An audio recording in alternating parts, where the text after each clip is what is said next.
Hello అండి. Deepavali special మా ఇంట్లో కర్జికాయలు చేసాం. చాలా హెల్తీగా ఈజీగా చేసుకోవచ్చు. వీటి కోసం 1 కప్పు పల్లీలు దోరగా వేయించి పక్కన పెట్టుకోవాలి.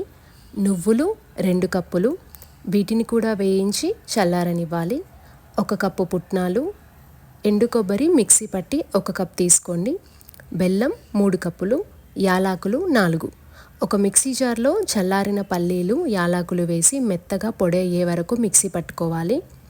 తర్వాత నువ్వులు తీసుకొని అందులో సగం వరకు బెల్లం వేసి మధ్య మధ్యలో ఆపుతూ మిక్సీ పట్టుకోవాలి.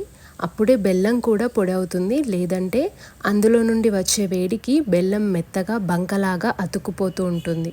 ఇప్పుడు పుట్నాలలో మిగిలిన బెల్లం వేసి ఇది కూడా అలాగే మిక్సీ పట్టుకోవాలి. ఇందులో 1 కప్ ఎండు కొబ్బరి పొడి యాడ్ చేసి మొత్తం కలిపి పక్కన పెట్టుకోవాలి.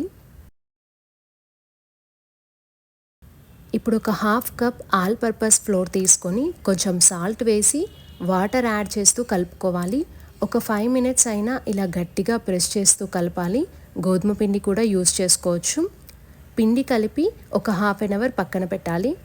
దీంట్లోకి వేడి నూనె వేయకున్నా కూడా కర్జికాయలు పొంగుతూ వస్తాయి.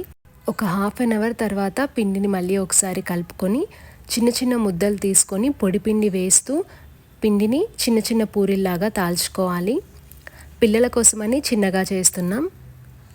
మామూలుగా అయితే ఇంత పెద్ద సైజులో చేస్తాం. ఇది మా ఇంట్లో ఉన్న 50 ఇయర్స్ బ్యాక్ కర్జికాయల స్పూను. దీనితో ఒక 2 స్పూన్స్ మనం ప్రిపేర్ చేసిన పొడి వేసి సైడ్స్కి మొత్తం వాటర్ అప్లై చేసుకోవాలి. ఒక సైడ్కి ఇలా మలుచుకొని పొడి బయటకి రాకుండా కొంచెం ప్రెస్ చేసుకోవాలి. ఇప్పుడు ఈ స్పూన్ బ్యాక్ సైడ్తో ఇలా కట్ చేసుకోవాలి. చిన్నవి కూడా చేస్తున్నాం. మరీ ఎక్కువగా ఆరిపోకూడదు. కొంచెం ఆరాక డీప్ ఫ్రై చేసుకోవాలి. మంటని medium flame to high flame adjust చేస్తూ 2 సైడ్స్ తిప్పుకుంటూ కలర్ చేంజ్ అయ్యే వరకు ఫ్రై చేసి తీసుకోవడమే. చాలా టేస్టీగా ఉంటాయండి. రెసిపీ నచ్చితే ఇలా ఒకసారి ట్రై చేయండి.